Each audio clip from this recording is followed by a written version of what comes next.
Hello friends, welcome to my YouTube channel the web education. So friends, এই মুহূর্তে একটা গুরুত্বপূর্ণ ব্রেকিং নিউজ সেটা হচ্ছে প্রাইমারি টেট নিয়ে, অর্থাৎ প্রাথমিকে যে 11,765 শূন্যপদ নিয়ে নতুন একটা খেলা শুরু হয়ে গেছে বর্তমান পরিস্থিতিতে। সেটা হচ্ছে ডিএলএড 2022 মামলাতে, অর্থাৎ সুপ্রিম কোর্টের দ্বারস্থ হয়েছে পর্ষদের তরফ থেকে এবং একটা এমএ ফাইল করা হয়েছে, যেটা এর আগে আমি ভিডিওটা দিয়েছিলাম আপনাদের সামনে সকলকে, যে রাজ্য সরকার তথা পর্ষদের তরফ থেকে এই যে এমএ ফাইল করা হয়েছে সেখানে যে 2022 ডিএলএড, সেই ডিএলএডদেরকে নিয়ে, যেখানে এর আগে অর্থাৎ 2017 বা 2022 রিক্রুটমেন্ট প্রসেসে মোট যে শূন্যপদের সংখ্যা ছিল সেটা হচ্ছে 11,765, যার মধ্যে 9,000 সামথিং নিয়োগ হয়েছিল এবং 3,000-এর কাছাকাছি সামথিং কিন্তু নিয়োগ প্রক্রিয়া বাকি ছিল, যেটাতে 2020-22 এবং সাথে সাথে এনআরএসদের নিয়োগ সংক্রান্ত ব্যাপারে বলা ছিল বা সে ভ্যাকেন্সি এখনও পর্যন্ত ফাঁকা রয়েছে। কিন্তু একদিকে যেমন এনআরএসদের যে ডকুমেন্টস ভেরিফিকেশন সেটা নিয়ে সম্পূর্ণ তথ্য না থাকায় অনেক শূন্যপদ রয়ে গেছে, অপরদিকে 2022 যে ডিএলএড মামলা সেটা কিন্তু আবারও সুপ্রিম কোর্টের দ্বারস্থ হয়েছে পর্ষদের তরফ থেকে। এখানে যে এমএ ফাইলটা করা হচ্ছে তার মূল বিষয় হচ্ছে যে পর্ষদ জানাচ্ছে এই বিষয়ে যে 2022 ডিএলএডদের যে নিয়োগ করতে হবে সেটা নিয়ে সম্পূর্ণ যে এর আগে রায়দান দেওয়া হয়েছিল পর্ষদে, সুপ্রিম কোর্টে, সেই রায়দানের যে প্রেক্ষিতে কিন্তু নিয়োগ প্রক্রিয়া সম্পন্ন করতে পারছে না পর্ষদ।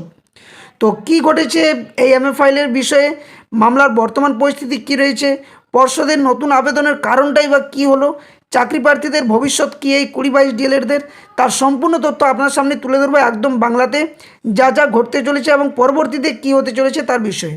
তো অবশ্যই যারা চ্যানেলে নতুন আছেন এই ধরনের যে কোনো recruitment update, news, case update, education সংক্রান্ত সমস্ত তথ্য আপনারা এই চ্যানেলের মধ্য দিয়ে পেয়ে যাবেন। তো যারা চ্যানেলে নতুন আছেন অবশ্যই বলবো চ্যানেলটি সাবস্ক্রাইব করুন এবং পাশে থাকা বেল নোটিফিকেশন করুন, যাতে করে সমস্ত আপডেট আপনারা পেয়ে থাকেন।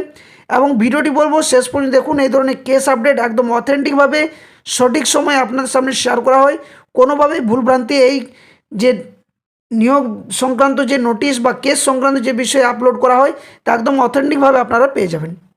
তো চলুন বিষয়টা কী ঘটেছে একদম ডিটেলস আলোচনা করব। তো তার আগে বলে রাখি যে এই যে মামলাটা তার ডায়েরি নাম্বার আপনারা দেখতে পাচ্ছেন, যার ডায়েরি নাম্বার দেওয়া রয়েছে 45185/2025, যা মামলাটা হচ্ছে সৌমেন পাল ভার্সেস শ্রাবণী নায়েক। তো এই হচ্ছে 2020-22 ডিএলএড মামলা, যেটা কিন্তু ফিল্ড আপ করা হয়েছিল 12ই আগস্ট, অর্থাৎ 12/8/2025 কিন্তু এটা করা হয় এবং এটা বর্তমানে এমএ ফাইল অর্থাৎ মিসেলিনিয়াস অ্যাপ্লিকেশন হিসাবে কিন্তু করা হয়েছে। এখনও পর্যন্ত এটা কবে শুনানি হবে কবে শুনানি হবে বা কোন কোন বিচারপতি এই মামলা নিয়ে শুনানি শুনবেন সেটা নিয়ে কিন্তু এখনও পর্যন্ত কোনো বলার নেই। তো পিটিশনার রেসপন্ডেন্ট আপনারা দেখতে পাচ্ছেন স্ক্রিনে যে কী কী রয়েছে, এবং পিটিশনারদের তরফ থেকে যিনি অ্যাডভোকেট থাকছেন তিনি হচ্ছেন কুণাল চ্যাটার্জি। রেসপন্ডেন্টের তরফ থেকে এখনও পর্যন্ত কোনো অ্যাডভোকেটের নাম কিন্তু লিস্টেড করা হয়নি সুপ্রিম কোর্টের ওয়েবসাইটে। তো মামলার কী কী ঘটেছে তার ডিটেলস আমরা এক এক করে বাংলাতে আপনার সামনে তুলে ধরার চেষ্টা করছি। তো অবশ্যই ভিডিওটি শেষ পর্যন্ত দেখবেন এবং পারলে লাইক শেয়ার করবেন। তো বিষয়টা হচ্ছে যে কলকাতা হাইকোর্টে এই যে 2022 ডিএলএড মামলা নিয়ে সেটা কিন্তু কেসটা কী ঘটেছে একবার দেখা যাক। তো কলকাতা হাইকোর্ট এবং সুপ্রিম কোর্টের নির্দেশের পরেও ডিএলএড যে 2022 ব্যাচের চাকরি প্রার্থীদের নিয়োগ নিয়ে জটিলতা এখনও পর্যন্ত অব্যাহত রয়েছে। সম্প্রতি পশ্চিমবঙ্গ প্রাথমিক শিক্ষা পর্ষদ অর্থাৎ West Bengal board of primary education supreme কোর্টে একটি নতুন বিবিধ আবেদন অর্থাৎ মিসেলিনিয়াস যে অ্যাপ্লিকেশন সেটা কিন্তু করে এবং দাখিল করা হয়েছে, যা এই নিয়োগ প্রক্রিয়ায় এক নতুন মাত্রা যোগ করছে এবং চাকরি প্রার্থীদের উদ্বেগ কিন্তু আরও বাড়িয়ে তুলেছে। অর্থাৎ এখান থেকে একটা কথা পরিষ্কার যে 11,765 যে শূন্যপদ ছিল সেখানে যে বাকি এখনও পর্যন্ত শূন্যপদ যার নিয়োগ এখনও পর্যন্ত কমপ্লিট হয়নি, সেটা নিয়ে আবারও সুপ্রিম কোর্টের দ্বারস্থ হয়েছে পর্ষদ।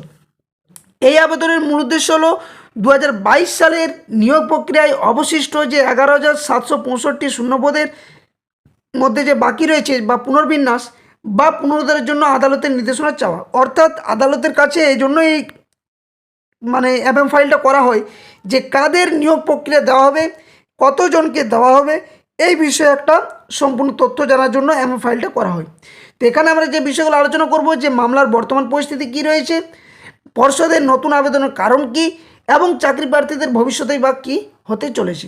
তো চলুন দেখুন কী কী রয়েছে। প্রথমে রয়েছে যে মামলার বর্তমান পরিস্থিতি কী? তো সুপ্রিম কোর্ট 2024 সালে 4 এপ্রিল একটি রায় দিয়েছিল, যেখানে বলা হয় যে ডিএলএড 2022 ব্যাচের প্রার্থীদের অবিলম্বে নিয়োগের নির্দেশ দেওয়া হয়েছিল। এটা কিন্তু এর আগেই 4 এপ্রিল 2024 কিন্তু সুপ্রিম কোর্ট রায়দান করেন, কিন্তু সে রায়ের পরেও চাকরি প্রার্থীরা এখনও নিয়োগপত্র হাতে পাননি। কারণ কি? কারণটা এখানে পরিষ্কারভাবে আমরা পরে বুঝতে পারবো যে কী কী ঘটেছে। তো এখানে যেটা বলা রয়েছে যে পর্ষদ পক্ষ থেকে এই যে নির্দেশ সেটা কার্যকর করতে অপরাগত এবং বা অনিচ্ছার কিন্তু অভিযোগ উঠেছে। প্রথমে পর্ষদ জানিয়েছিল যে ডিএলএড 2022 প্রার্থীদের জন্য 2100-এর বেশি শূন্যপদ সংরক্ষিত আছে, এটা কিন্তু 2022 ডিএলএডদের জন্য। কিন্তু তাদের নতুন আবেদনে তারা অবশিষ্ট শূন্যপদ নিয়ে এক উভয় সংকটের কথা উল্লেখ করেছে, যা তাদের পূর্ববর্তী দাবির সাথে কিন্তু সম্পূর্ণ বিপরীত। অর্থাৎ এর আগে যে রায়দান ছিল বা সুপ্রিম কোর্ট যা রায়দান দিয়েছিল 4 এপ্রিল 2024 সালে, সেখানে যে বিষয়টা বলা হয়েছিল যে 2022 ডিএলএডদের যে 2100 শূন্যপদ সেটা সংরক্ষিত রয়েছে, এটা পর্ষদ তরফ থেকে বলা, এবং তাদেরকে নিয়োগপত্র দেওয়া। কিন্তু এখনও পর্যন্ত পর্ষদ একটা অন্যান্য যে বিষয় সেই বিষয়ের মধ্যে দিয়ে একটা সংকটের মধ্যে দিয়ে যাচ্ছে। তো এখানে কি পর্ষদের নতুন আবেদন কী কারণ রয়েছে সেটা আমরা এরপর আলোচনা করছি। তো পর্ষদ দাখিল করা এই যে নতুন আবেদনের মূল বিষয় হলো যে 2022 সালের বিজ্ঞপ্তির অধীনে থাকা যে 11,765 শূন্যপদের পুনর্বিন্যাস বা পুনরুদ্ধার অর্থাৎ রিক্লাসিফিকেশন অর রিঅ্যাপ্রোপ্রিয়েশন করার জন্য রাজ্য সরকারকে নির্দেশ দেওয়ার প্রার্থনা। এর ফলে কার্যত সম্পূর্ণ নিয়োগ প্রক্রিয়াটি নতুন করে মূল্যায়নের সম্ভাবনা তৈরি হয়েছে। অর্থাৎ এখান থেকে বোঝা যায় যে আবার কি পুনর্মূল্যায়ন বা রিপ প্যানেল তৈরি হবে এই যে 2022 যে ডিএলএড প্রার্থী তাদেরকে নিয়ে, যেখানে পর্ষদের এই পদক্ষেপ মনে হচ্ছে যে ডিএলএড 2022 যে প্রার্থীদের কিভাবে নিয়োগ করা হবে সে বিষয়ে তারা নিজেরাই কিন্তু এখনও পর্যন্ত বিভ্রান্তি।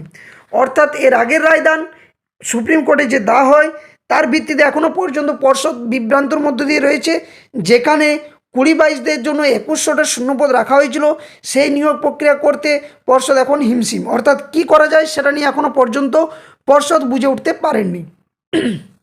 নেক্সট তারপর কি বলা হচ্ছে না, এই শূন্যপদের যে অভাবের কারণেই কিন্তু তারা এই প্রার্থীদের নিয়োগ দিতে পারছেন না বলেও আবেদনে ইঙ্গিত দিয়েছে। অর্থাৎ যে 2100 শূন্যপদ সেখানেও কিন্তু নিয়োগ দিতে পারছে না পর্ষদ। ওকে, তো এক্ষেত্রে চাকরি প্রার্থীদের ভবিষ্যৎ তাহলে কী হয়ে দাঁড়াচ্ছে না, পর্ষদের এই নতুন আবেদনের ফলে ডিএলএড যে 2022 চাকরি প্রার্থীরা রয়েছেন তাদের কিন্তু ভবিষ্যৎ আবারও একটা অনিশ্চয়তার মুখে পড়েছে। তাদের নিয়োগ প্রক্রিয়া এখনও সম্পূর্ণভাবে সুপ্রিম কোর্টের সিদ্ধান্তের উপরেই নির্ভরশীল। এই মামলার সম্ভাব্য কয়েকটি সমাধান হতে পারে বলেও মনে করা হচ্ছে, যেটা নিম্নে আমি পরের পেজে আপনাদের সামনে তুলে ধরার চেষ্টা করছি। একটা হচ্ছে শূন্যপদের সংরক্ষণ নিয়ে। তো এই যে শূন্যপদের সংরক্ষণ সেখানে কি বলা রয়েছে না, যদি এনআরএস ডিএলএড অর্থাৎ যেটা এর আগে ডকুমেন্টস ভেরিফিকেশন চলছিল সুপ্রিম কোর্টের নির্দেশে, পরবর্তী ক্ষেত্রে হাইকোর্টের নির্দেশে, পরপর 3বার কিন্তু হাইকোর্টেও এই মামলা নিয়ে শুনানি হয়, যেখানে এনআরএস ডিএলএডদের শূন্যপদে যে নিয়োগ করা সেটা নিয়ে, যেখানে পর্ষদের তরফ থেকে যে ক্রাইটেরিয়াগুলো ডকুমেন্টস ভেরিফিকেশনের জন্য রাখা হয়েছিল অনেকেই ফুলফিল করতে পারেনি। তো এখানে যদি এনআরএস ডিএলএড প্রার্থীরা প্রয়োজনীয় শর্ত পূরণ করতে না পারেন তবে সেই শূন্যপদগুলি ডিএলএড যে 2022 প্রার্থীদের জন্য সংরক্ষিত হতে পারে। অর্থাৎ এই এনআরএসদের উপরেই কিন্তু নির্ভর করছে 2022 ডিএলএডদের চাকরি পাওয়ার বিষয়টি। নেক্সট 2 নম্বর হচ্ছে সুপার নিউমেরিক পদ সৃষ্টি নিয়ে।